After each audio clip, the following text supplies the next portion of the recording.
ஆனால் முதலமைச்சர் அவர்கள் ஒரு பகர் கனவில் இருக்கிறாங்க. உதாரணத்துக்கு மதுரை அரிட்டாப்பட்டி எடுத்துக்கலாம். 92 அரசு பேருந்துகளில் 300 ரூபாய் பணம் கொடுத்து மத்தியான உணவு கொடுத்து நம்முடைய சகோதரிகளை தாய்மார்களை அழைத்து கொண்டு வந்து முதலமைச்சருக்கு பாராட்டு கூட்டம் நடத்துகிறாங்க. முதலமைச்சருக்கு இது புரியுதான்னு எனக்கு தெரியல. மேடையில் போகிறாங்க, கூட்டத்தை பார்க்குறாங்க, உடனே சந்தோஷமாயிடுறாங்க. அங்கே இருக்கக்கூடிய அமைச்சர் மூர்த்தி அவர்கள் உட்பட எல்லோரும் எப்படி க்ரௌடை கொண்டு வர்றாங்கன்னு பார்த்தாவே தெரியும்.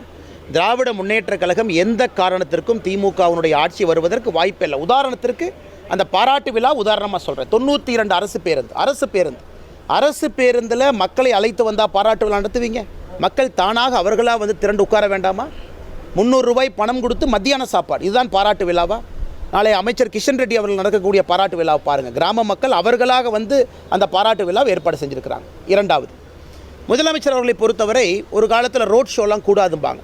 பிரதமர் அவர்கள் சும்மா ட்ராமா பண்ணுறாங்க, எதுக்கு ரோட் ஷோ? இன்றைக்கி முதலமைச்சர் அவர்கள் ஊரில் மக்கள் உட்கார வச்சு நான் அந்த ரோட் ஷோவில் போய் தான் என்னுடைய ஆட்சிக்கு வந்து மக்கள் ஆதரவு கொடுக்கின்றார்கள் என்று சொல்லுகின்ற நிலைமைக்கு தள்ளப்பட்டிருக்கிறாங்க.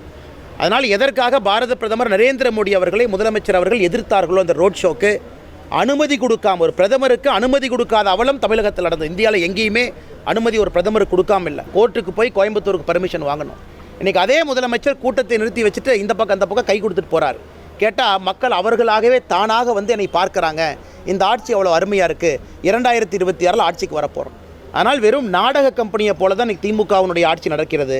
எந்த காரணத்திற்கும் அவர்கள் ஆட்சிக்கு திரும்ப வருவதற்கான சாத்தியக்கூறுகள் எங்கேயும் இல்லை என்பது என்னுடைய கருத்து மட்டுமல்ல, தமிழக மக்களுடைய பொதுவான கருத்து.